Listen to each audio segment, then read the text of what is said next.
RotoGrinders, food for thought podcast. We don't just give you a snack. You get 5 courses for this bad boy. Thanks for tuning in. I am the Luuch. I'm joined by my co-host, Will Priester, and we got a special guest coming on, the Commish from scoresandodds.com. We will get to him momentarily. Let me toss it over to my good friend, Will Priester, though, for a quick second. Listen, I'm so glad Commish is come on for this pod. I think we're just going to hop right in to our appetizer already. Like, no time for pleasantries. You guys know the Commish by now. If not, then I guess you haven't been listening to the show. He's a regular.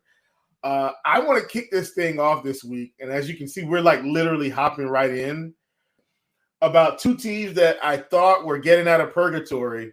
And after this game this past weekend, they hop right back in. And the Washington Commanders and the New York Giants. Folks, you cannot end this game in a tie in the National Football League when you're trying to jock for playoff position. And just when we thought the Commanders and the Giants were going to, prove to us that these rosters were improving, they did the complete opposite. The Giants and the Commanders, in a game that I think had serious playoff implications, ended not only in regulation, not only in overtime, a game at 20-20. Yes, I know Graham Gano missed a 58-yarder to send this thing home with a walk-off, but it should not even have gotten to this point. Like, we talked about Dable, and there has been a culture change. They are winning more games. But my God, did this feel like a setback on the season for both of these organizations when Philly and the Cowboys just keep winning and Minnesota squeaks out against the Jets and San Francisco gets out of Dodge with Miami, even with Jimmy G going down, and neither one of these teams could get any type of real separation from the pack that is each other in the NFC East. I just thought that this game, I thought it was a pretty pivotal game this week, and we end with the most blah outcome possible. This is awful for the NFC East. It's awful for the Commanders. It's awful for the Giants. You've got Danny Jones, Danny Dimes saying, well, we didn't lose, but we also didn't win. What kind of quarterback gets on national television and says that? You know what? It's one that the game ends in a tie like freaking soccer. And I love soccer, but my God, in the NFL, you can't end in a tie. Maybe we need a rule change of some sort. Fight to the death. We just start moving it just needs to maybe have college rules, man. Start from the 25, and whoever can't score at some point, they lose. I don't care if we have a field goal kickoff. Start at the 30 and just keep moving it back 10 yards until somebody misses. We've got to do something to get a little bit more excitement in the NFL product come playoff time, pushing for playoff time, or the whole season, rather. We can't end a game at 20-20 in the National Football League. But this weekend, we did. Commish, that game tying pretty much sums up how I feel about both teams. I don't think they're contenders. I'd be hesitant to want to label them playoff caliber teams as well. But that game ending in a tie is such a parallel for my thoughts about both of those football teams and their level of competitive play. What are your thoughts on that excruciating tie? And how you doing, buddy? Good to see you. Good to see both of you guys as well. Appreciate you having me back on. Chief, I don't know why you didn't circle back to that fight to the death idea. That's definitely a way to get some more entertainment into the NFL product late into the season. I feel like you just casually threw that one in, got swept under the rug. I don't want us to forget about that one. Washington I think Washington and New York, they are what they are, right? I think you summed it up pretty well. They're teams that are currently in playoff contention. I don't know if they're playoff caliber teams. Since week 7, Washington's been on this Taylor Heineke run, whichever it seems like happens every year. Washington tries to go in a different direction at quarterback. Heineke somehow ends up being the starting quarterback. They win a bunch of games. The defense gets much better midseason. And then here we are talking about Washington in December, late in the season. The offense has still sucked. I think there's no way around it. They keep winning games, but it's the defense. Since week 7, the defense for Washington, number 1 in the NFL in EPA per play on that side of the ball. The offense is still significantly worse than league average. And I think we saw that in big moments on Sunday. They go up 10-0. They go forever without scoring again. And it's not just that they go forever without scoring. The offensive line is thoroughly overmatched against a New York pass rush that isn't that great. I mean, like, again, New York isn't the creme de la creme of the NFL in any part of the game. Washington looked overmatched at the line of scrimmage consistently in that game. Jahan Dotson had one of the sexiest touchdowns of the season late in the game to bring that game back within a tie. But overall, I think Washington's probably going to get into the postseason because of their defense. I think New York is just too banged up right now, especially with all the injuries in the secondary right now. But the fact that Washington only put up 20 points against New York when New York was missing literally their entire secondary, the guy they started in the slot had not played a single snap all season. That's what Washington was going up against, and they put up 20 points. And again, they only had 10 after that initial outburst they had in the first quarter. So for me, I agree with you that we can't end games in a tie. I'm not a huge fan of the college rules where you just give them the ball in scoring territory and then you go from there. But at least give them 15 minutes. I feel like we've seen a lot more ties since we've gone to 10 instead of 15. I don't know from a player safety standpoint if they don't want to play the second overtime period or play indefinitely, but man, you got to score some points somehow. That was so deflating. And as a fan too, you sit there for 3 hours watching a football game and you sit there and you're like, you have your Danny Jones comment, right? Of like, well, I'm not mad because we didn't lose, but I'm not happy because we didn't win. What do you do after that? What do you do after 3 hours of sitting in front of your TV? A tie is so un-American. Like, I understand it's part of soccer. It's fine, I guess, but American football, there should not be ties in American football. And I think we could all sit here and pound the table on that. Hear me out. I like the fight to the death idea. My idea is, hear me out. Instead of, far-fetched overtime thoughts here, I had a Facebook memory pop up from like 4 years ago, and I shared something. By the way, I don't know if anybody else's Facebook memories are as cringeworthy as mine were from like 2009 or whatever, but interesting times in my life, I suppose. So nothing like a little anxiety looking at memories from 10 years ago about garbage you're posting on Facebook. It's funny. I see so many depressing Titans Facebook statuses. That's really it. So I've been through the war. And by the way, just a brutal ass kicking Tennessee has received on Sunday. And I'm not surprised. But I reshared something again, Madden, old school Madden games, right? For me, middle school, high school, you have those competitive game types. You have rushing attack.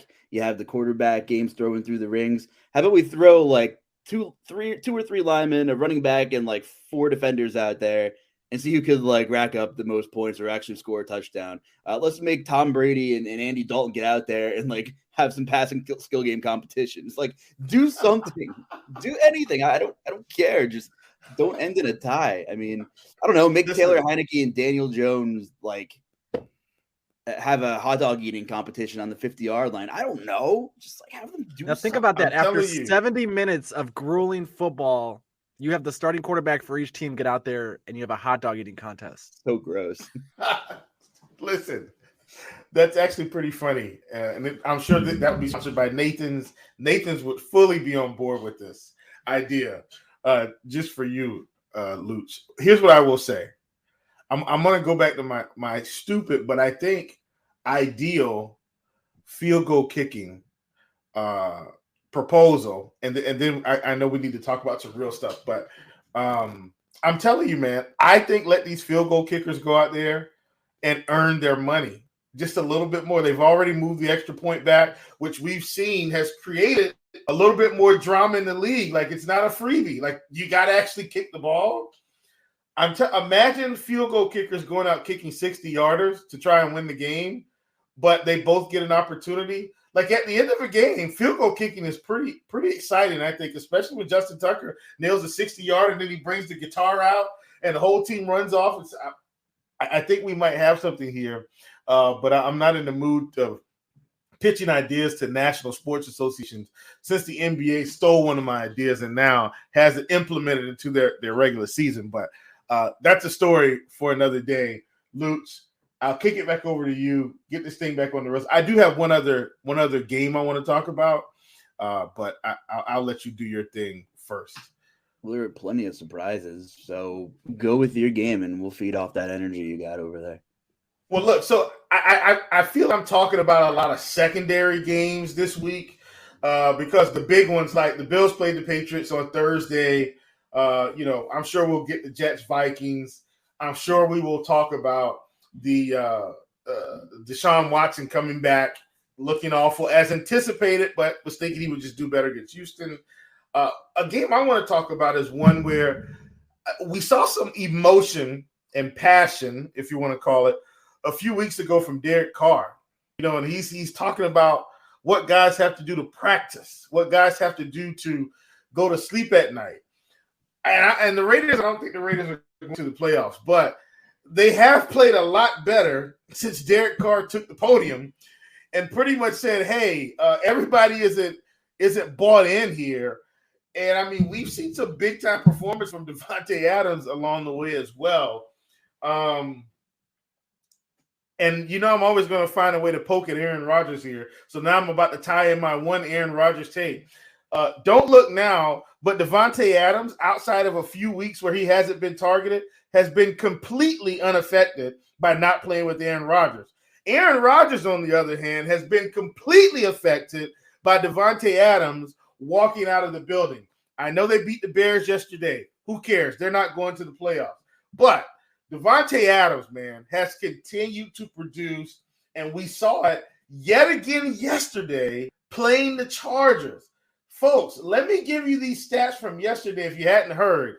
8 for 177 and 2 touchdowns. And he's done this a few weeks this year outside of his other 80 and 90-yard games. Davante Adams is the real deal. And Aaron Rodgers is fool's gold. All right, I'm done. Squeezed Aaron in, and we're out. Thoughts on the Raiders, Commish? I'm going to take it right back to Aaron Rodgers because I think you brought up an interesting point. I mean, one, Davante Adams, agree with everything that you said. He's 5th in the league in receptions, 4th in receiving yards. He leads the league in receiving touchdowns. He's been nothing short of fantastic. Derek Carr seems to get chided a lot in the media. A lot of casual to even more diehard football fans don't really seem to respect Derek Carr, give him his flowers. And part of that is because Derek Carr, I think he's just unexceptional too often, right? Big moments, or the Raiders always seem to be 6-7 after 13 weeks type of vibe.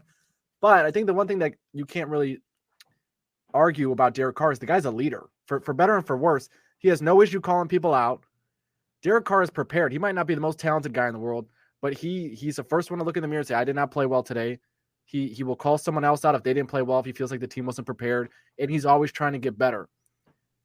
Aaron Rodgers, I know they beat the Bears this past Sunday, but my God, every time there was a drop pass or Aaron Rodgers there was one throw that Aaron Rodgers had, overthrew the dude by 5 yards, and Aaron Rodgers has his hands up in the air looking at the receiver like, how am I supposed to play with you?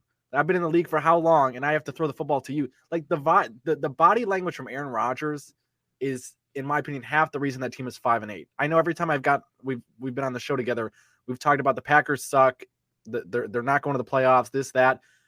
Aaron Rodgers is not a leader. The guy has fantastic arm talent, whatever you can talk about all the physical skill sets that you want, but when you lack a Davante Adams, or over the years losing some of the true leaders in the locker room, they don't have Jordy Nelsons anymore. They don't have the guys on the defensive side of the ball that they've had in the past. So when all of a sudden not just the skill falls to Aaron Rodgers and Aaron Rodgers has to produce, but you also need a little bit of leadership to make guys around you better. Aaron Rodgers can't do that. And that's why when the Packers are sitting at 4-8, the Packers are cooked. They have no shot at the postseason. The Raiders, I will never count the Raiders out of the postseason.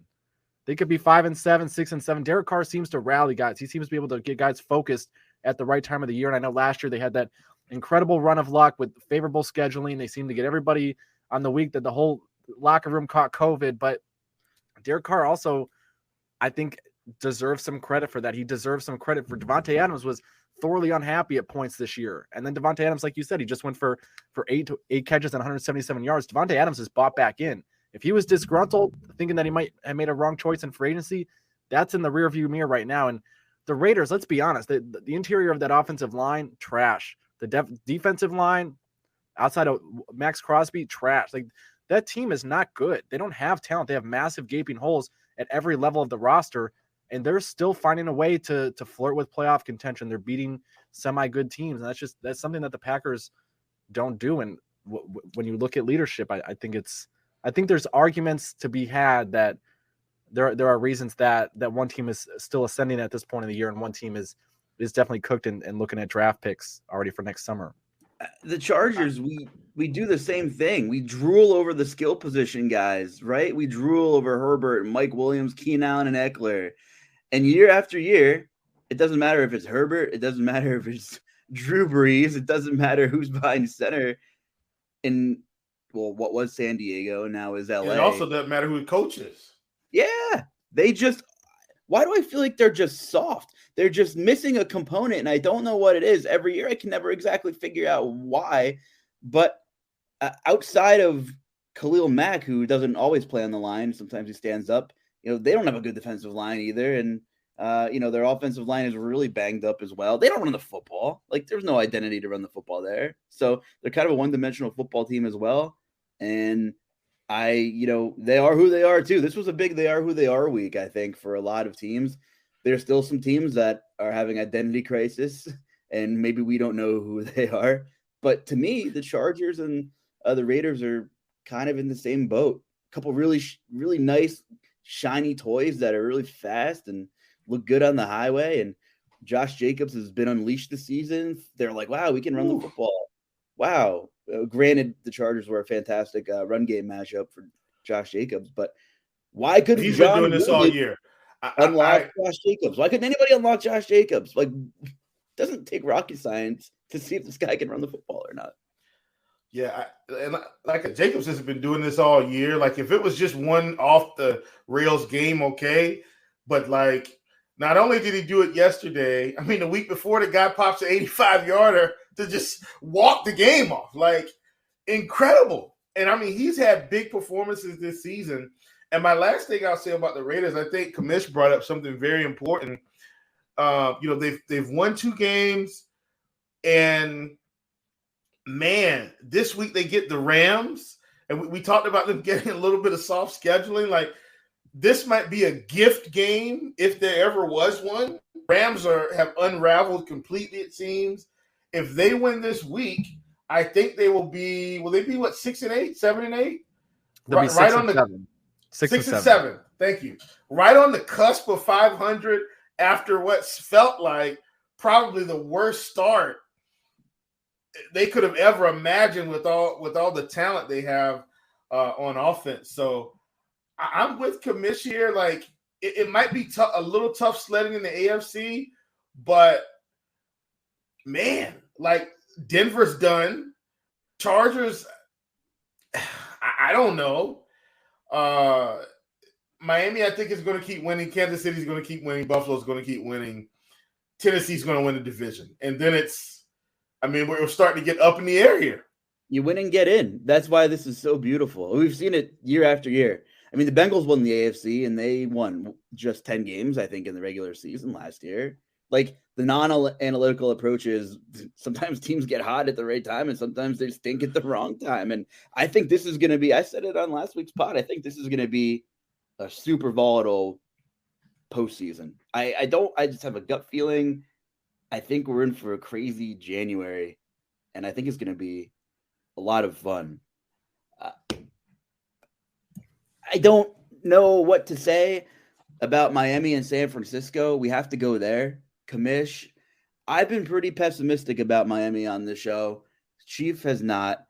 This is like my subtle victory lap, but I still like the idea of betting futures on them, especially now after they got kind of dumped on without Jimmy Garoppolo on the other side. You can still get them at 20-1 to win the Super Bowl. You can still get them at 20-1. You can still do it, right, Chief? I don't want to say dumped on. The game was close enough late. Okay, just a bad turnover, a touchdown, and then all of a sudden, this game looks way worse. But it was 24-17, and they had the ball with, I think, 5 minutes left, driving down the field, if I'm not mistaken. Like, it's just, hey, the worst thing happened. But what did I explain last week that I thought would happen? I did not think this offense would see much drop-off. And essentially, they did not. Tua still threw for 295 on the road, had 2 costly interceptions, which that's a part of the game. And Tyreek Hill continued to torch. He had 146 and 1. Jalen Waddle disappeared yesterday. But outside of that, like, they were right there until the end. And because on the road, that's what you got to do, right? If you're a playoff team, you're going to a hostile environment. That was San Francisco. Even without Jimmy G, we understand San Francisco's defense is pretty spectacular.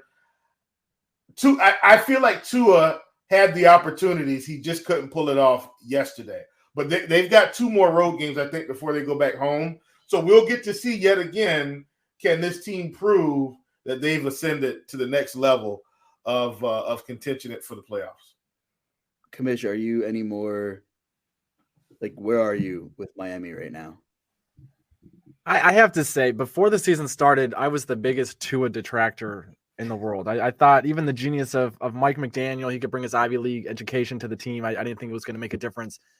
But I think McDaniel's made a huge difference. I think he fundamentally understands how to utilize matchups to his advantage in the NFL, which I think, honestly, as someone who's not an NFL savant, like I'm not a head coach, I'm not on the sidelines every week in the NFL, but I think even just watching the games, you understand that it's not always about having the most talent. It's about putting the talent in the right opportunities, taking advantage of one matchup over and over and over again. I mean, I think this is what Tom Brady's built his entire career on, arguably, is a slot corner will be out for the other team, and he will just abuse the slot over and over and over again. We saw this a couple of weeks ago in Cleveland when Greg Newsome was out. Godwin, I think, had like 15 or 16 targets.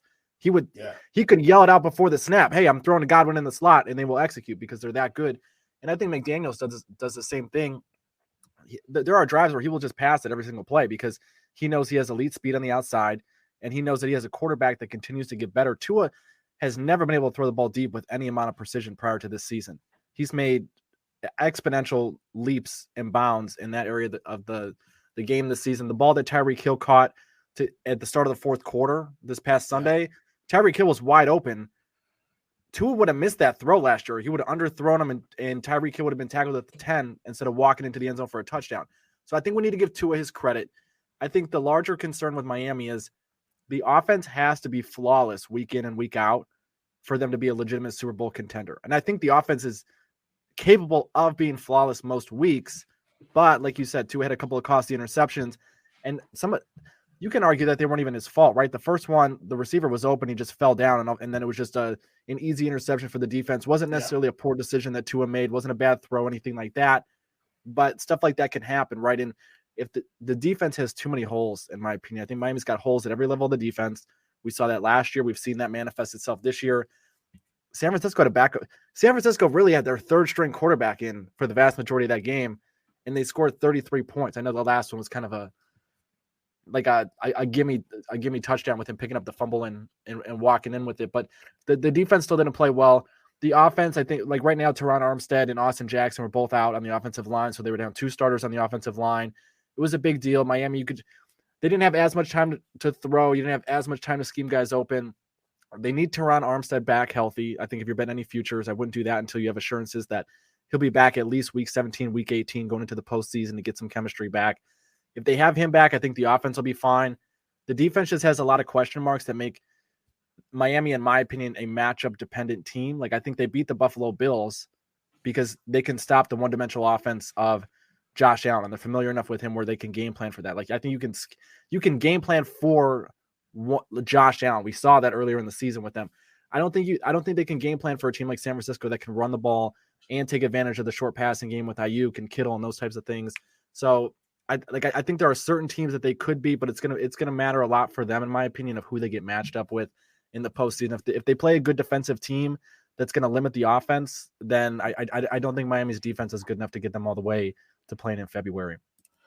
Can I, man, me and Commish, man, we're having a good time. Luuch, we're not trying to exclude you here. Can I hop in on this one really quickly? Of course. So listen, Commish, you brought up, I think, probably the top point in the AFC this season. And here's what I will say. Overall, the NFC has much better defensive teams than the AFC this season. I'm talking about winning football teams. Like, Denver's defense is amazing. They can't score any points. So they're not even going to be in the way, right? Baltimore has been improving since they picked up Roquan Smith and who else did they pick up? Roquan was their big one. Either way, but they picked up Roquan. Their defense is improving. Lamar Jackson being out of that game, I think that's a big deal for them if Lamar can't play. Because they're only going to go as far as Lamar can. Like, this isn't the Ray Lewis defense. So they're not really going to be able to stop some of these high-powered offenses in the playoffs, I don't. And then the Bengals are kind of on their heels now, especially after that win against Kansas City. The Titans are elite, but not in the passing game. Like, we saw the Eagles light them up yesterday, and Jalen Hurts couldn't pop off in the run, which is what we expect. Then you got the Jaguars, the Texans. The Chargers aren't really much on defense. Neither are the Raiders, and neither are the Chiefs. Like, the Chiefs are going to have to outscore you to win, and if they can't do that, as long as you don't give Patrick Mahomes the ball with 2 or 3 minutes left up in the fourth quarter, you're probably okay. And then you've got the Bills who, while their offense has been pretty explosive, their defense has had key injuries. I know Edmonds, I think, is back, and I think they're going to get who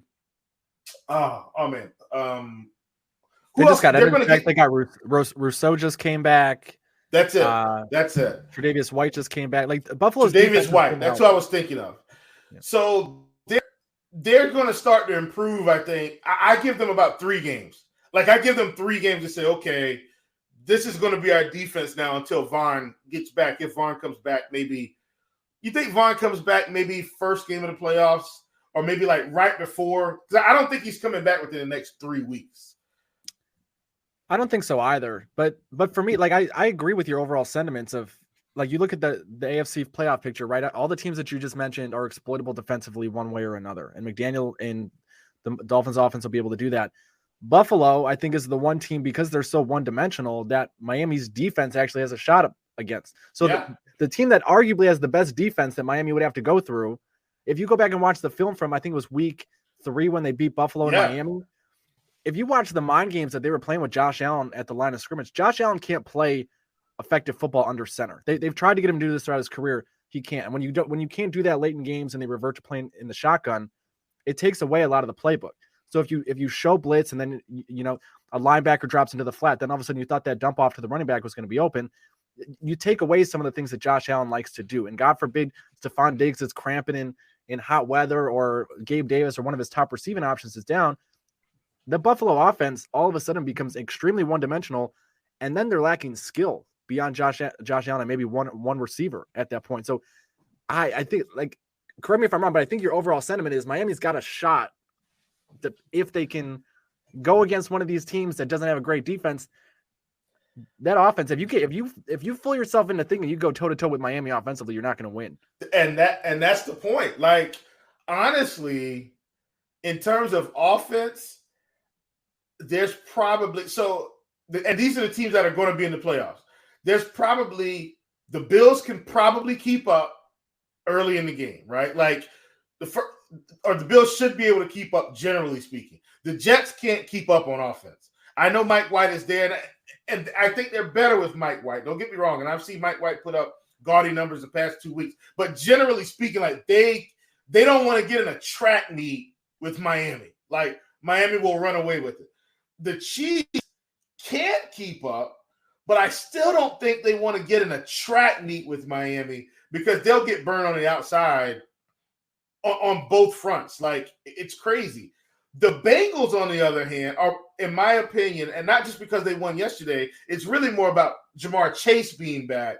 That's the one team, I think, in the AFC that has enough talent outside to where if they have to throw the ball 50 times, they can keep up and not just feel like, oh no, like we got to do something here and press them into big mistakes. Like, even Mahomes, hear me out here. I love Patrick. Do I think he's probably the best, most talented quarterback in the NFL? Absolutely. But if they've got to come from behind, you can press him into a few mistakes late. A costly turnover, he'll try to take off, and we want to see the Mahomes magic, and he's in a double coverage, or he throws into a window. Maybe he thought he was in man coverage, and they fooled him with zone on the back end. He thought he had, still fool Mahomes off late if they've got to continue to throw. to help him to make him make some mistakes. And about Miami, it's really more about the odds we're getting them at than like anything. Like we're getting 20-1. Like that's insane for an offense that can pretty much run over anybody in the AFC. Well, so Luuch, let me ask you then, if you take them at 20-1, are you comfortable enough with them? Because I know you said you're not as high on them as maybe me and Chief are, but are you comfortable or confident enough in them to where you think that bet will allow you to hedge on their opponent, say in round 2 or round 3, and then you don't need Miami to win. You just need them to get far enough to bet on the other team that you like more at that point in the season. What are your thoughts? Yeah, I do feel pretty good about it. I think the AFC is wide open. I know we like the Bills a lot. I know we like the Chiefs a lot. And that's fine. The scariest thing about those two teams is they have running games now. Sneaky good running games. They finally figured it out. Like Buffalo is now leaning on James Cook and Devin Singletary, and you don't want to give those teams play action pass looks. Like it's gonna get disastrous. It's gonna be pretty crazy. But I think the Bengals are quietly above average defensively. And when that offense is healthy, they don't even need Joe Mixon. P. Ryan is fine in that system. And the offensive line is a little bit better than it was last year, and that's the big plus for I think Cincinnati at this point is the offensive line is a little bit better. So I will say I think Buffalo should be the slight favorite, and Kansas City is like 1B. Or you can flip-flop it depending on how I wake up on that given day. But I would like to see a Miami-Kansas City matchup. I think that's, gun to head of the superior teams. I think that's the matchup that's best fit for Miami, which sounds ridiculous. But the Kansas City's defense doesn't do anything for me, really. Like, that's the kind of environment these speedy wide receivers need to be in. One-on-ones on the outside. We know the Chiefs like to play a lot of, cover one stuff and send a lot of people. And I think a team like Kansas City is actually a pretty good matchup for Miami. Will that materialize and happen? I don't know. But yeah, I think taking them at 20-1 is a good look. And then I'm comfortable with hedging pretty much anybody. Of course, the scariest team right now is, like, in terms of, I don't know, their longevity is Tennessee. And it's because of their offensive line. They got dumped on in the second half. This was a 14-7 game with Tennessee driving with like 3 minutes left in the second quarter inside the Eagles' 15. But they're well on their way to shattering last year's record of 91 bodies used in an NFL season. At what point does the training staff become accountable when you're just losing guys? Before that game was over yesterday, they missed Christian Fulton, cornerback 1, David Long, MLB 1, and Treylon Burks, of course, and good to see he's okay, made a spectacular catch. His was more of a concussion-related issue. He didn't get hurt per se. Well, he was hurt. I'm with you there, Chief. But Harold Landry out preseason. Danico Autry didn't even start yesterday. Didn't play last week either. Correct. Yeah. So I don't think your point is invalid. I think so many guys didn't even get to play in the game yesterday that maybe you had a couple less examples of guys leaving during the action on Sunday. But so, like, in terms of matchups, and of course Tennessee's, despite winning the division, might have like some of the longest odds in the AFC to, like, when we get to that point. I'm like already implying they're going to win the division because they're probably going to win the division. They should. Jaguars this week, going to be a tough one. That could probably really extend this thing and put it away. The Colts getting thumped helped Tennessee a lot as well. And at that point, you can kind of load manage and like win 1 or 2 more games. And then, like, don't play Jeff Simmons for 3 weeks. I don't care. Like, rest everybody so you can do some damage in mid-January. But Taylor Lewan is such – if you type in Dennis Daly on Twitter, the first, like, 15 tweets are Dennis Daly sucks, Dennis Daly's awful, Dennis Daly's the worst player in the National Football League. And he is. He's the worst lineman I've ever laid eyes upon on my television screen. He is so bad at football that the run game can't get going, mostly because of him. And, of course, there's been some other holes in the line as well. Ben Jones finally back. The pass game has no time to materialize. But when it does, it's been really good. Like we saw them do work against the Packers because they don't really have a pass rush. Tennessee needs a matchup. Now, I know people are going to be looking at, oh, Luuch, Tennessee's got pretty good odds. What do you think about putting a bet on them? Like when January rolls around right before the playoff starts, Tennessee needs a subpar to average defensive line that they can handle and survive. Here's a really weird stat for you, right? Cincinnati, Kansas City, Denver, Buffalo, and Miami all have multiple players with 3 or more 40-plus yard receptions. No surprises there. High-octane offenses. The other team is Tennessee. So when there has been time, like the offense has clicked at times. We've seen it, but the offensive line is so bad. It is so tough to watch. Jordan Davis, Fletcher Cox, too much for Tennessee up front yesterday. That was ultimately it. And the starters for Tennessee had a bye week in the fourth quarter. So whatever, at this point, just try to get healthy for January for the Titans. I will say this, though. Traylon Burks is really stinking good. He's going to be really good at football. He's grading out, I think, as the third best wide receiver out of the rookie class so far on PFF. We've seen him really come into his own. He had turf toe earlier this year, and we all know that could linger and, that could take some time to get back on track. But I wouldn't say Tennessee are huge losers in this trade long term. Right now, it hurts pretty bad. And we saw A.J. Brown do his thing, and he's great at football. But, we're going to see Chris Olave on Monday Night Football as well, who is awesome, and we were hyping him up preseason. But Traylon Burks, I would try to buy him in Dynasty right now if you could. I've loved what I've seen out of him, and, hopefully he has a speedy recovery. So I just wanted to point that out. Miami, we talked about what kind of matchup they would need to make a run or win a game or two. Tennessee is going to need someone with a marginal defensive line on the other side, I think, where, is just average enough to, where Tennessee's O-line can hold up.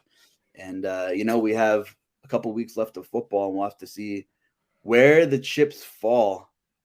I don't know if you want to switch gears, but can we talk about, it doesn't have to be long, but can we talk about why everybody was so surprised with how bad Deshuan Watson looked at football, but he literally couldn't at practice until November. So did we just think he'd be up to game? And when I mean the public collectively just think, let's just put him right in there. He's up to game speed. He's got his timing down. No, it was bad.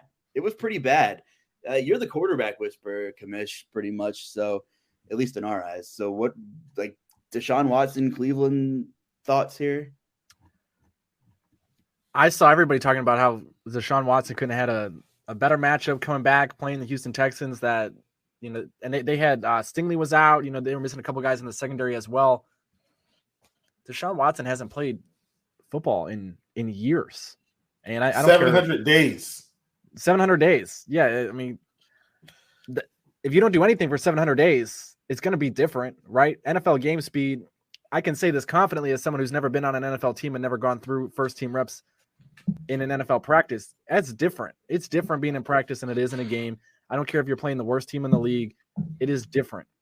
And I don't care how thick-skinned people think Deshaun Watson is. I don't care how stubborn he's been with the media, refusing to admit that he's done anything wrong in light of all the allegations. That has to weigh on an individual, and to go out there and to get booed as intensely as he did to begin that game, and to have all the media spotlight on you, and to have been out for as long as he's been out.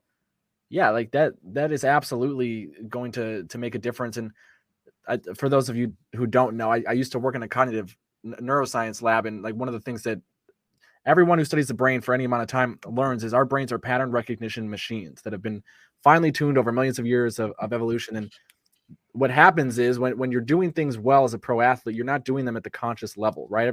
Everything is done in prep. You're doing it in practice. You're watching film. You're preparing for the situations that are going on in a game. So that way, when you have to do something, it's almost always instinctual, right? When you think about how the brain works, if you had to sit there in the pocket and go through each of your reads consciously, fully consciously, it will never work. You need to be doing things in a much more efficient state. Deshaun Watson has not had any opportunity to finely tune those pattern recognitions over the past 700 days, as you said, Chief. So I wasn't surprised at all. I thought the one that was most evident of the rust was the interception that he had in the end zone. I don't know how you could justify that throw. It was terrible. I mean, the decision making was terrible. It was confusing to see someone make that throw, especially after watching Jacoby Brissett do a reasonably good job over the first 11 or 12 games of the season. It was tough to watch. I think the larger issue with the Browns is even if Deshaun Watson shakes off the rust and it's great, the defense is still atrocious. I know they went off on Sunday, and this is making this point not look so strong, but the defense has been terrible. The offense, even with Brissett in there, was top 5 in most advanced metrics. The defense is what's going to ultimately ruin them. I mean, you look at the Browns' remaining schedule, and some people might think that the Browns are going to be able to pull off some Cinderella run into the postseason. They're at Cincinnati, home against Baltimore. They have Pittsburgh week 18, so 3 division opponents, and then you have the Saints and Washington week 16 and 17. So theoretically all winnable games. The issue is that even if Deshaun Watson is fantastic, the defense is going to lose you at least one of those games. And at 9-8, I don't know if you'll be good enough to make the playoffs in the AFC with the Jets already having 7 wins and some of the other teams that are ahead of you having tiebreakers. So I think to sum up your question, Luuch, I was not surprised at all to see Watson suffer last week. I wouldn't be surprised if he has a tough game against Cincinnati this upcoming weekend and even against Baltimore in week 15. Like, it's going to take some time to get his brain back sharp to be making quick decisions. And it's tough, man. Like, he's a human being. Like, I mean, whether you think he's reprehensible, whether you support a second chance story, whatever the case may be, he's a human being, and these things weigh on individuals. And it's tough to go out there and to perform at a high level with everything that he's had going on, the rust, the media attention, all of it. Jacoby Brissett is just the stopgap for every team he goes to. That poor guy, whether it's the Colts, Dolphins, or Cleveland, he did an admirable job filling in, I thought, Chief. Yeah, I mean, look, Jacoby Brissett, tons of prop money on him weekly on over completions. I mean, he sat at 18.5, 19.5. It was beautiful. Here's what I will say, and I think I said this on the Blitz show on Saturday. And even if you watch this and Commish, Luuch, I'm not sure if you guys pay attention to this. This is what I always watch when a starter gets named midweek. Like, for instance, a starting quarterback's been playing, and there's this tease. Maybe he gets hurt in the game but finishes the game. And then, the team's kind of in this weird holding pattern because they're trying to figure out, is he going to play? Is he going to not play? What are the doctors saying? And then the number 2 quarterback gets the nod on like Thursday. Well, what I can tell you is, unless it's like a guy that's been around the league, like a Foles or a Case Keenum, like somebody that's literally used to stepping into these situations, I always think they're going to do terrible their first start because they haven't had enough preparation time. And I'm specifically talking about younger quarterbacks. In Deshaun Watson's case, as Commish so eloquently spoke about, I mean, a guy pretty much not playing football, not doing anything. I mean, he was around the team in preseason, but, I mean, come on, nobody's serious about preseason anymore in the NFL. They want their starters to play well during the season and not get hurt. So him being out, I expected him to be rusty for sure. And I also stand by the notion that him playing against the Texans was good for him. Like, they're bad, right? So he got a chance to be bad against a bad team and work through some things mentally, internally, right? And this week, I think they have the Bengals this week. Is that who they have? The Bengals coming up, I think. So here's what I'm expecting this week. I can almost promise you, after this week's practice, being able to get in the feel of the game, he'll be better this week than he was last week. I'm not saying mistake-free. I'm saying better. And then in the third week, he'll be better than that. And because I think the Browns, I feel like they knew Deshaun wasn't going to start a lot this season. I think the Browns said, hey, let's get our quarterback for the next few years and quit taking flyers on draft picks that are unproven. Let's go and get a guy that we know can get it done. And I think as Deshaun plays more this season, my prediction, Commish, is by the end of the season, maybe last 2 games, we see something close to the real Deshaun Watson. And next season, like, watch out. When you got Chubb there, healthy, and I'm sure they'll go and get another wide receiver, which Cooper's going to be great for them. I still think they're going to get another guy. Njoku should come back healthy. They'll probably do some things in the draft. I think last 2 games of the season, we see something closer to the real Deshaun Watson because he's had some time to kind of get back rolling here. But it was good to see him play, and he looked awful. But I do think having him in the Browns organization is going to help them long term, because this season is already a foregone conclusion. The Bengals are going to win that division easily if Lamar doesn't play. The Lions laid the smackdown on Jacksonville. Looked like Trevor Lawrence had a brutal injury. Came back in the game. So everyone was holding their breath in Jacksonville. Detroit is 1.5-point home favorites against the 10-2 Minnesota Vikings this week on FanDuel Sportsbook. Are we surprised, Commish? My most controversial take, probably in the entire NFL right now, is that I don't think the Minnesota Vikings are as bad as everyone thinks they are. I see every week everyone saying the Vikings suck. The advanced metrics say they should be, 7-5 instead of 10-2. Kirk Cousins sucks. That I saw somebody refer to him as a luck box this week, and I think Minnesota's biggest issue is, man, they just play down to the level of their competition, and they play with their food week in and week out. And I think they have had a couple of lucky wins. I mean, New York had every opportunity at the goal line this past week, right? But I'm not going to put it past them if New York scored there, that somehow Kirk Cousins manufactures a drive and they go down to somehow win the game anyway. So I don't understand this line, frankly, at all. I know the Lions have been playing better football, but the secondary is still a mess. The Lions offensive line right now is still not healthy. I know they just put a pretty brutal beatdown on the Jacksonville Jaguars, but you look at the context of that game, right?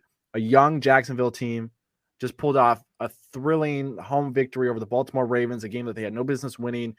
They had no business winning pregame. They had no business winning in the fourth quarter. I mean, that was really miraculous, right? High energy, high emotion. You go into practice the next week, you feel a little bit too good about yourself. You got the Lions coming up. You think you're going to get to 5 wins, and then you get steamrolled. I'm not going to give the Lions too much credit for that. The Lions came out and they took care of business. Credit to them for that. They deserve the win. But, man, Minnesota, you look at their 2 losses this year. They lost to Philadelphia, who has 1 loss on the season. They lost to the Cowboys, who ESPN's FPI, like all these algorithmic like prediction machines, have Dallas as the favorite to go to the Super Bowl. So you're telling me the Minnesota Vikings, who have 2 losses on the season, both losses against teams that are legitimate Super Bowl contenders, should be underdogs against the Detroit Lions? I think that's blasphemous. No, it's blasphemous. No, go ahead. Yeah, Shane. I got more to say, but go ahead. You already know, like this is stupidity at its finest. I don't know what these line makers were doing here. And look, I'm not a Kirk Cousins truther, but it's more for the things that I've seen happen over the years. Kirk Cousins will have a costly turnover that will probably prevent them from going to the big show. But that's my personal thoughts. The reality is, it doesn't matter how you feel about the Minnesota Vikings. Yes, the game against Buffalo, I mean, everything had to go in their favor for them to win that game. And it did. And they walked out with victory. But I'm actually going to bring this down to like a kindergarten level here. Commish, Luuch. The Vikings have 10 wins in the football league. They didn't like go down and play college teams or go play high school teams. They've got 10 wins in the National Football League. Now, they have lost to 2 of the better teams in the NFC, of course. But let's also talk about some of the games that they've won. And what I'm going to point out, because I think this is a fairly big deal here. So they beat the Packers 23-7, lost to the Eagles 24-7, which, however you want to slice it. They beat the Lions 28-24. They beat the Saints 28-25 on the road. They beat the Bears 29-22. This, I think, was a big one. I know Tua was out for this game. They beat the Dolphins 24-16. Shootout with the Cardinals 34-26. Beat the Commanders 20-17. Beat the Bills 33-30 in overtime. Lost to the Cowboys 40-3. The game just snowballed. Beat the Patriots 33-26 and beat the Jets 27-22. None of the teams are the USC Trojans, the Ohio State Buckeyes, the Clemson Tigers, the Florida State Seminoles. These are all professional football teams. And if you look at some of the teams that they've beaten, they would kill to have 10 wins. in the National Football League. And so the numbers themselves don't lie. The NFL is made up of how many close games can you win. You're not going to have a lot of 40-3, 35-0. That's not the NFL. Like, if you go back and look at, and I'm bringing this up for a reason here, because I'm going to bring up now, just to strengthen our argument here, and hopefully this makes a lot of sense to people, I'm going to bring up the Eagles. Because the Eagles are 11-1, right? And the Vikings are 10-2. Commish, listen to these scores from the Eagles. Now, the Eagles aren't blowing everybody out every week. The Lions 38-35. I mean, they won 38-35. It's not like they beat the Vikings 24-27. They beat 24-7. They beat the Commanders 24-8. Jaguars 29-21. They beat the Cardinals 20-17. Last second guy missed the field goal, so they don't go to overtime, if everybody remembers that. They beat the Cowboys 17. They beat the Steelers 35-13, 29-17 Texans, 32-20, lost to the Commanders 32-21, beat the Colts 17-16. I know the Colts were playing inspired football. I get it. And beat the Packers 40-33, 40-33, 7-point game. And then they beat the Titans 35-10. My point is, in the NFL, teams aren't blowing teams out every week. And I know I went all the way around the mulberry bush to say, Commish, I'm with you. Like, that's zero respect on pretty much, in terms of record, the second best team in the NFC. Like, that's crazy. That's so crazy. I've never seen anything like this. I've never seen anything like this. I think the only thing that truly gives me a little bit of pause with the Minnesota Vikings is right now their left tackle, Christian Darrisaw, is out. He's missed the last 2 games. The guy, his backup, who's played that position in the last few weeks, Blake Brandel, has been atrocious. I mean, he's given up. If you look at the last few weeks, he's given up a sack in 4 consecutive games, even though he hasn't played the majority of snaps in 2 of those games. He's given up multiple quarterback hits, hurries, quarterback pressures. He gave up 4 in 2 of the last 3 games. Again, didn't even play the whole game 3 weeks ago. I think if Darrisaw's out again, I could see Kirk Cousins being under duress. I could, you mentioned a costly interception that might prohibit Minnesota from going to the big game. I could see that being part of the game script this week, and maybe Detroit pulls out a win. I think the question, though, is if you're making the odds on this game, how many times does Minnesota win and how many does Detroit win? Because that's what odds are about, right? It's not to say that Detroit can't win. It's to say who should be priced as a favorite. There is no valid argument, in my opinion, that Minnesota should not be a favorite, because even if you think Minnesota's not as good as they are record-wise, they sure as hell are better than the 5-7 Detroit Lions, who rank damn near dead last in every defensive metric this season, who have injuries on the offensive line. I mean, whatever issues you have with Minnesota, you can't tell me that you have less issues with the Detroit Lions. And that's what I think is crazy. And you mentioned all these close game scripts.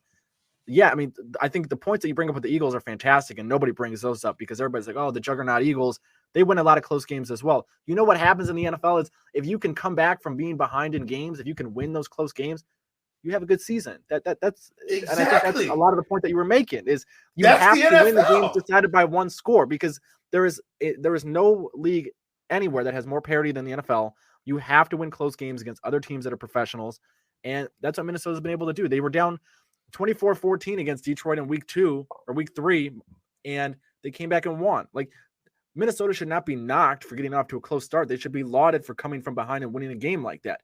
And if you look at the games that Minnesota has struggled, week 2 against Philly, they had Darius Slay, who played press coverage against Justin Jefferson. Justin Jefferson don't like to have anybody have his hands on him. If anybody's noticed this yet, Justin Jefferson will go off. If you play zone, you let him get free releases.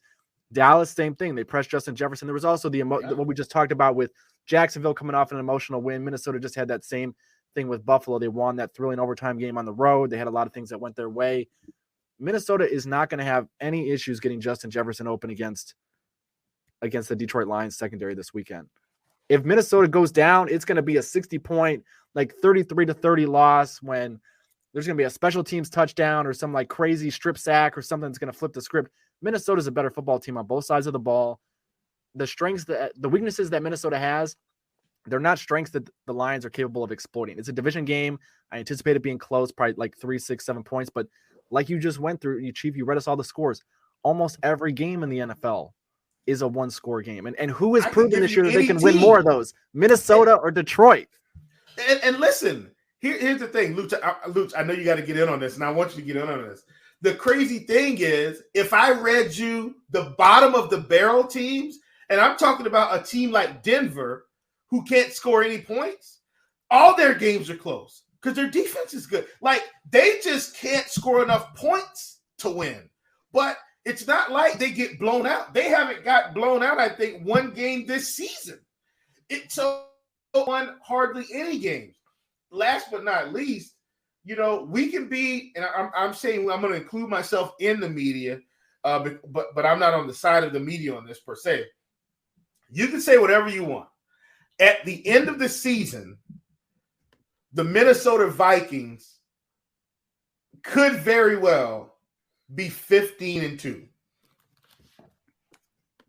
They may not lose another game. I've looked at the schedule. They're playing the Lions, the Colts, the Giants, the Packers, the Bears. And the Colts and the Giants are at home, and then they play the worst teams on the road. Lions, Packers, Bears. Oh, my.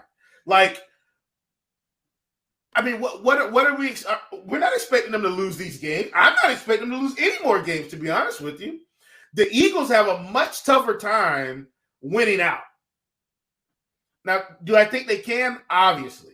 But I'm with you, Commish. I didn't expect us to kind of be hop on the Vikings bandwagon and have to, bam the hammer for the Vikings. But, man, they're getting no respect. This is crazy.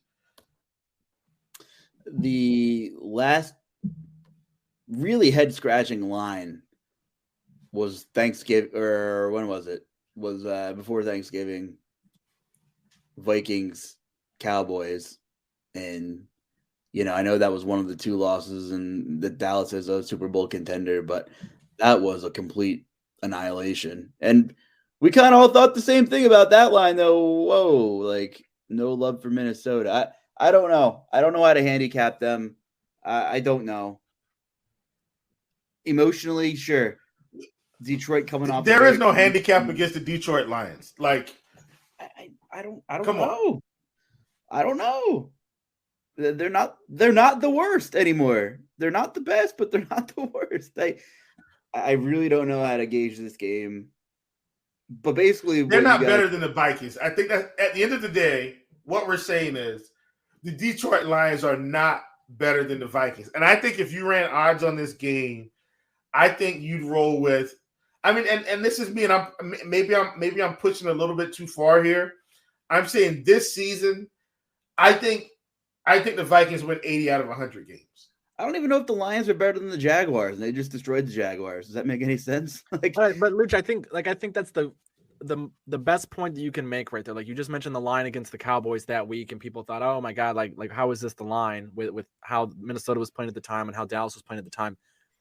I think there are certain situations in which books or like they'll get sharp money and they'll realize like, hey, this team is really well equipped matchup wise to handle this team. And I think Dallas is a team that probably beats Minnesota 8 times out of 10 because of how they match up, right? I think the Eagles beat Minnesota 8 times out of 10 because of what they can do to Justin Jefferson and what they can do at the line of scrimmage. The Detroit Lions can do no such thing. And I think, again, like I'm with you, Chief, of the Minnesota Vikings. Like, no matter how many issues you have with them, if you were running a sports book, would you drop a line? Would you be giving people points on the Minnesota Vikings against the Detroit Lions? I don't know how you'd expect to make money as a sports book if you did this on a regular basis where you're just like, oh, I don't think this team is that good. And the other team that they're playing is 5-7, one of the worst, unequivocally one of the worst defenses in football. The secondary is atrocious. They have very little talent on the defensive line. The linebackers are there, I guess, right? They like, you can see them on the field, but like truly, it's not just one book though. It's every book is favoring Detroit right now. It's bizarre. It's a public perception thing. I think a couple weeks ago it was truly a matchup based thing. I think it was also Dallas being undervalued relative to how well they were playing and people just not wanting to buy into Dallas. Because remember, early in the season, everybody had written Dallas off. And I think from a public perception standpoint, the books have to take that into account as well. They're not just looking at how talented teams are or what they anticipate the outcome to be.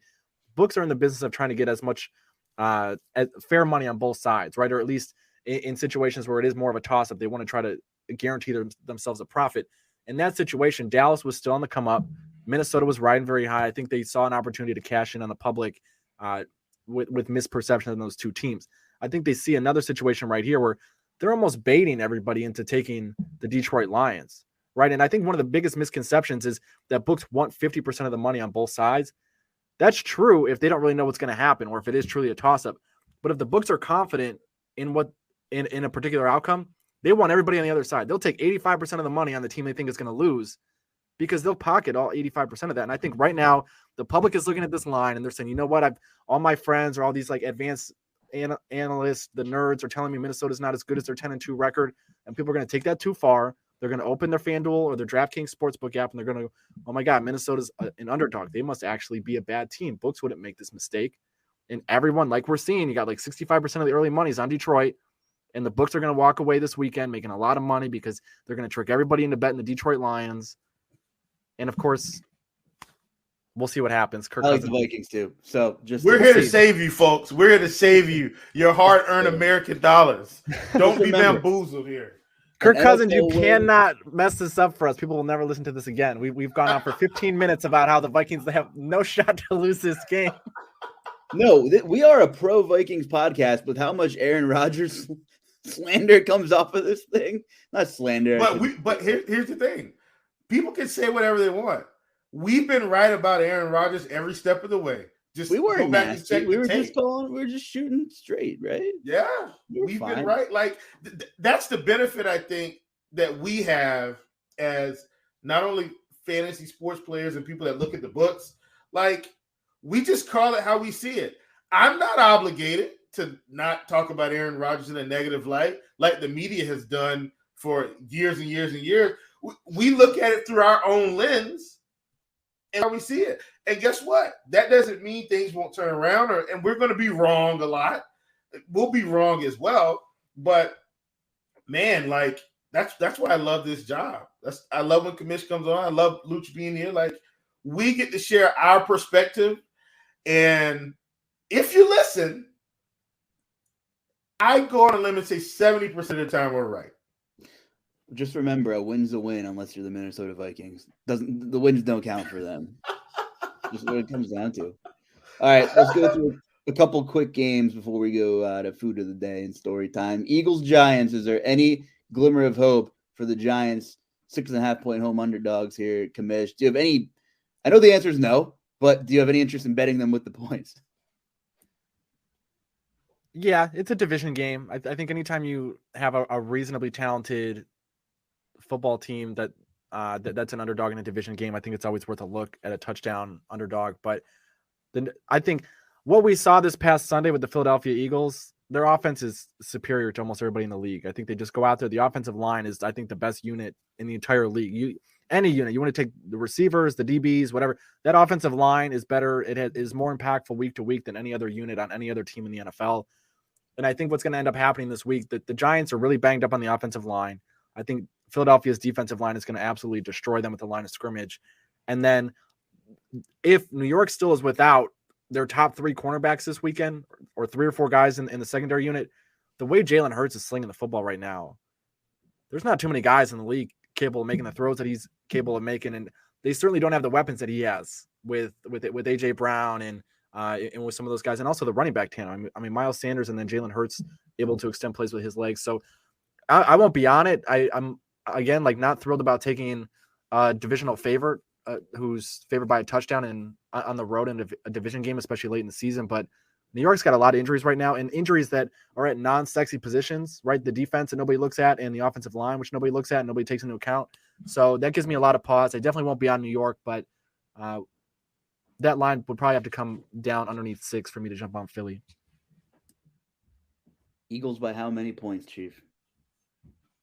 I literally, and I think this is the perfect segue because we just talked about these close games. And while the Giants just ended in a tie, I think I take the Giants in the points here, like at plus 6.5. They're at home, and division games we've seen, I think, throughout, the history of the league, really, like, they're always tough. How many times, when and I'm going to go back to the Baltimore days when the Steelers were just reeling, like Big Ben's out, Antonio Brown's out the building. They've got Mason Rudolph at quarterback, and they still struggle playing Pittsburgh. Like these divisional games are, in my opinion, are always fairly tight. I think I take the Giants plus 6.5 here, and I think I'm on the right side of this. Like Eagles maybe win by a field goal, and I wouldn't be surprised. Any other games you want to run through? I'm not crazy about a lot of these games. The game that's fascinating to me is the Sunday night game because you have the Chargers, who we know do not win the big games, against Miami, who I'm not sure if they can win the big games on the road here. Listen to me very carefully here. What's the spread? And I can pull it up, obviously. I think you've got it in front of me. I'm going to go out on a limb and say, do they have the Chargers minus 2.5? Please don't tell me they have that. They're getting 2.5. They're the dogs. Chargers are the dogs. Home dogs. Okay. So I get it. And they should be. Like Miami's offense is like so much better than this team. I'm expecting Miami to win, even if it's by a field goal. I take it. Like Miami should win this game. I'm still taking Miami to win to win their division for what's worth. I'm still taking them over the Bills, even after last week. Commish, you got any macro view on this Dolphins-Chargers game? It's a primetime game, so I don't anticipate it being a blowout, but I really don't see how Miami loses. Miami's offense is better. And again, like we talked about with Miami having deficiencies defensively, but their coaching staff is good enough and they have enough playmakers to intellectually outsmart some one-dimensional offenses. The Los Angeles Chargers just do not run the football between the tackles. They just don't. No. So if you know that Justin Herbert's going to throw the ball all night long, yes, Miami's defense will be able to have a decent game. I think the offense is fine, right? They didn't have Teron Armstead against one of the best defensive lines in the entire NFL. They're on the West Coast. They're an East Coast team going to the West Coast for a game. I have to look at their travel schedule. I think it would be rough for them if they did come all the way back to Miami and then they I think they stayed on the West Coast actually. They're going to stay the whole time. If they do stay out there, then their body. So for people who aren't aware, like your circadian rhythm, which is like your internal biological clock, will adjust about 1 hour per day. So you figure if you leave on Friday from the East Coast and you end up in the West Coast, it'll take you Saturday. You'll adjust 1 hour, and then Sunday you'll be adjusted 2 hours. But your body will still be off 1 hour relative to the time zone that you find yourself in. But if they're there for a whole week, their internal clocks will adjust. They'll be out in the West Coast. They'll be used to the weather. They'll be around each other too. I mean, they seem like a really tight-knit bunch. I know McDaniel has spoke on that a little bit. The camaraderie, the chemistry of being around those guys for a whole week, not having to travel to, that's a bonus. It's like being at home, right? I know you don't have your family, you don't have your own bed and things like that, but not having to get on a plane for a whole week, I think Miami will be fine. I don't expect Armstead to play, but having Mostert back, and the Chargers are one of the worst run defenses in football. I mean, Miami, best pass defense in the league, or at least they're 1A, 1B, or 1C with some of the other potent teams in the league with Philadelphia and KC and those guys. If they can run the football, you just made them a juggernaut. You won't be able to get Miami off the field in this spot. So if you think somehow Miami doesn't win this game, I mean, you have to be absolutely hammering the over 51 in this spot because there's no way they're losing a game. There's no way they're not scoring 25, 30 points in this game, in my opinion.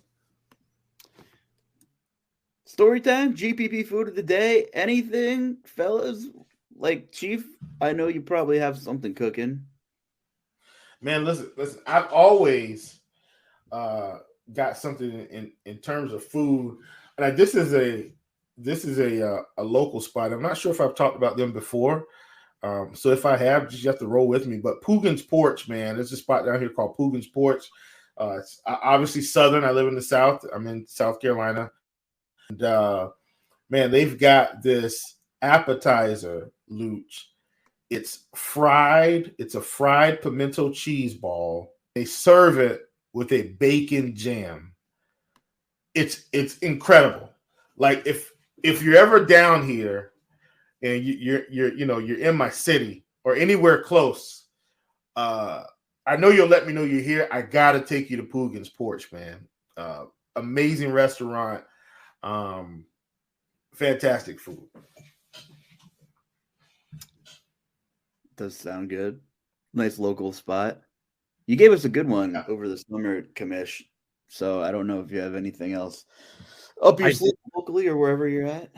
It's not local. Actually, I just got back from LA, and for those of you who have never been to Cleveland, we don't eat things off of food trucks here. It's not how we're brought up. Like, we're not taught to trust the food that comes out of boxes on the street on wheels. But I was in LA a couple of weeks ago and completely changed my perspective on the quality of food that you can get from people on the street, people in trucks, and just a couple of places that I wanted to shout out. Carnitas El Momo. I knew it. Hey, the taco food truck, man. I'm telling you. It was insane. Teddy's Red Tacos in Venice, El Gato Night Market. There was a couple more that I don't have written down, unfortunately, but all like locally sourced food. The people will tell you exactly where it came from, prepared with incredible care. And you could get all this food. You could get incredibly full. You could have a great meal, sit around. It's just, it's easy to eat tacos or quesadillas, whatever you get. And it'll be, $6, $7, $8, depending on how many tacos you get. Get pineapple on tacos. They did all these things that we just don't do on the East Coast, especially growing up in Northeast Ohio. Like, we just don't do this with our tacos. We put beans and chicken and all the normal stuff on tacos. They had all these different. I mean, like anything you can think of. I had ribs on a taco, which I never even thought of before. It was a little bit dysfunctional because with the bone in it, but if you pulled it off the bone and then you put it back in the taco, it's fantastic. The salsa, the guac, all of it. So if you're in LA, don't go to all of the crazy, like fancy, expensive restaurants.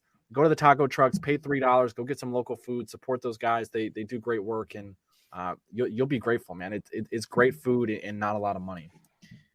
These breweries, these wineries, they make deals with a lot of local food trucks, wherever they're set up, and it's just a beautiful partnership. If you get a high-profile food truck coming to your business nowadays, like, that's an attraction. Chief, I'm sure the barbecue scene down your way, I'm sure we've talked about some food trucks down your way once in a while. You got any favorites?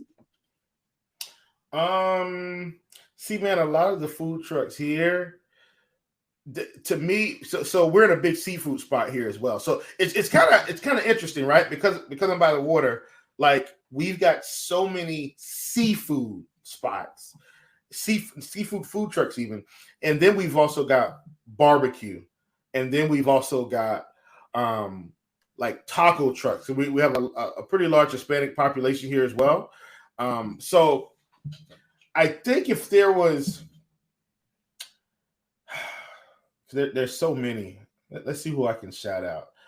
I'm gonna give. So this place actually has a food truck and a restaurant. And it's crazy how they do it. They've got a food truck that travels around, but their restaurant is like downtown. It's a place called Page's Okra. I mean, incredible seafood, incredible shrimp and grits. Like, if you're here in my local area, like, you can get so many different types of shrimp and grits. We do a lot of what they call low country boils here. So a low country boil, and I know we got to close this thing out, Luuch. That's basically, you're going to have some type of crab. So whether it's Dungeness crab, snow crab legs, whatever, you're going to have sausage. You're going to have corn on the cob. You're going to have unpeeled baby red potatoes. You'll have some boiled eggs in it. And all of that is boiled or cooked together in some type of a rich sauce. So it could be a garlic sauce, a hot and spicy sauce. A lot of the places down here, when they put it all together, they call it a house sauce or a juicy sauce. And I'm telling you, like, it's incredible the scene down here with those things. Garlic butter sauce. Some people make a heavy garlic butter sauce. They kind of put in that seafood concoction. It's incredible. If you guys are in the area, please, the chief will take you out, and I'll cover it myself. You have to enjoy it.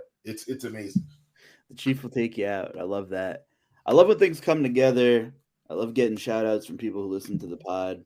My friend John Berger from the Lehigh Valley suggested I go to Edge Restaurant. Or did I tell him I was going to Edge Restaurant? But he told me what to get. So if someone specifically says, "Oh, this is what you get when you go there," like, that's what I'm getting. If have any inkling that I trust a recommendation. I had chicken curry. It was awesome. I posted it on my Twitter. So big shout out to John for telling me to get the chicken curry at Edge Restaurant in Bethlehem. That was a pretty good spot. So if you're in the Bethlehem area, which is like, if you're looking for points with a significant other and you're like in Pennsylvania or northern New Jersey, it's one of the top, I would say, holiday-ish towns, all decked out in lights and decorations, and a lot of historic shops and restaurants on Main Street. So definitely check out Bethlehem. I've been spending some more time down there, and the casino has a sports book there too. So it's a win for everybody involved. Let's get out of here. Commish, thanks so much for hopping on. We appreciate you. Come back soon. Thanks for having me, guys. Always a fun time. Chief, any final closing words? I'm good, man. I've talked enough for a day. I'm going to go and sit in solitary confinement for the rest of the night and watch a little football and basketball and all those other good things. All right. Well, thanks for tuning in. We hope you enjoyed some of our conversation, banter, analytical takes, and non-analytical takes. And just remember, a win's a win unless you're the Vikings. So for Commish and Chief, I am Luuch. Have a good week, everybody, and good luck.